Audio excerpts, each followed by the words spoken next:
Hey, everybody. Scott McRoberts with Virginia Council of CEOs here. And I've got with me today Travis Hamilton, CEO of U-FAB. Travis is a Virginia Council of CEOs member and wanted to check in with him and see what's going on in his business and his life as a CEO. Travis, welcome, and tell us a little bit about yourself and your business. Yeah, so thanks for having me. I'm Travis Hamilton, obviously. I own a company here, U-FAB Interiors. We have a showroom here in Richmond. We also have a small showroom in Charlottesville. We primarily do home decor, basically fabric and everything that goes with fabric in the home. So we do reupholstery, custom sewing like window cushions, pillows, window treatments, as well as sell new furniture and sell fabric for customers to work on at home. So that's kind of our business in a nutshell. Okay. How many employees did you have last month? We had about 30 employees. We've been pretty steady at 30 for the last year or two. Okay. So I just checked your LinkedIn real fast, and it says that you started UFAB in 2008. I did. So we started in September of 2008. So we grew and kind of had a lot of opportunities to do the first or the last recession. So it is kind of deja vu-esque right now. So better to be in business as a crisis hits, or better to start a business in the middle of a crisis? I feel like there's a lot of opportunities to start a business in a crisis, and especially right after a crisis. I know for us, we had all kinds of opportunities because people were looking for new dealers, opportunities just available that, a year ago they would have laughed at us at that time. But we were coming in new and fresh and had a little bit of capital, and most of our competitors were hurting. And so I think it's an amazing opportunity for the right business to start up right now. Right. So hard economic times are notoriously difficult for furniture and home decor businesses, right? Yes, because people stop spending on that stuff. Correct.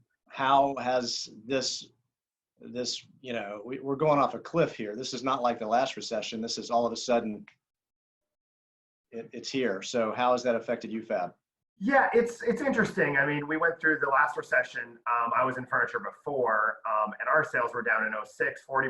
In 2007, we were down 40% on. So it was such a slow decline, and we were way ahead of most people on that recession. So it's funny, by 2008, it was old news to me. This time around, we'll see.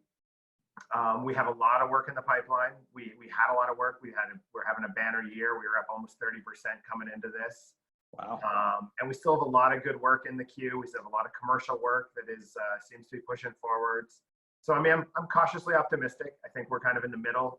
We're definitely not as hard hit as a restaurant or entertainment or even a traditional furniture store, because we do so many of the pieces ourselves. We fabricate a lot and we make things, and so we're able to adapt, keep those folks busy, and we're still able to kind of work on new projects with customers via sampling, sending them fabric samples, because they don't have to come in necessarily and sit on something or test something. Obviously, our furniture sales are very low or non-existent right now. That part's tough, but the other parts of the business, it's one of those nice times to not be so specialized, to be more of a generalist, where we can kind of rely on some of those other sources of revenue that maybe aren't as attractive when things are great, but when things are hard, it's fantastic to have in your back pocket. Yeah.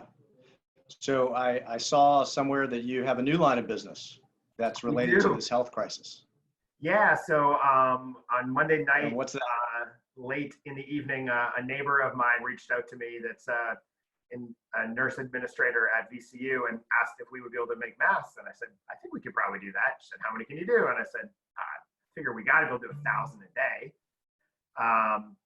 And so my phone rang at 9:30 the next morning with supply chain, and within an hour they had me elastic, and we'd sourced the fabric and had a pattern figured out, and we were cutting masks by probably 11:30 on Tuesday morning. And yeah, wow. I'm proud to say we made 1,000 yesterday in our first real day in production. So pretty cool. Yeah, hopefully like that's fantastic. Yeah. Were your people excited about that? Yeah, I mean, it's fun. It's great to have some purpose right now, and it's great to have a deadline and something to work on together as a team. I mean, obviously, we have a lot of people working from home. There's some people working here on it, so it's kind of a hodgepodge. like anything, but it was really invigorating, I think, for myself and for my whole team to have some common purpose, some direction, a goal, and doing something good too, right? Like we're helping get masks into the hospital to keep people from getting sick, and health professionals or just people that are in the hospital, even visitors. So obviously, very altruistic work as well, which is amazing. But it was fun to feel like normal for a day, even though it was like under the gun and kind of the exact opposite of the way the last 3 weeks have felt, where there's no deadlines, no pressure, and no direction. That's outstanding. Well, do you have any observations, words of wisdom for folks who are in the sort of the retail or maker environment that from your chair, having done this for a dozen years or so? I mean, I think retail is going to be tough. I'm going to be honest.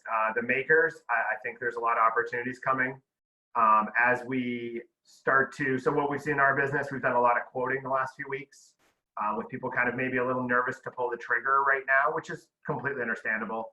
But what I foresee is, as it seems like we might be cresting as far as the worst of this, let's hope. But with the reality that life's not going to go back to normal for a while. I think we're going to see people kind of transition and be more willing to work creatively, to work remotely, digitally. And I think for makers, getting out there is really important because people are going to have money to spend. They're going to want to do projects, especially in their home or other things. And it's just, getting ready and being ready to meet those folks when they're mentally or emotionally ready to make those purchases. And I really think we're a week or two away from that tipping point, where people just say, okay, we're healthy, we're good, and let's make the best of this not awesome situation, and let's start to try to find some semblance of normal. And I think, I feel like I'm a week or so ahead of most people, and I think I'm already there. And I do think a lot of other people are going to be there too. So I think there's a lot of hope, but don't expect it's just going to go back to normal when all this ends. It's not. So what you have to do now is really think about, how am I going to structure my business to make this work for the next 6-8 months as we, get through this, or maybe even the next year, and figure that out.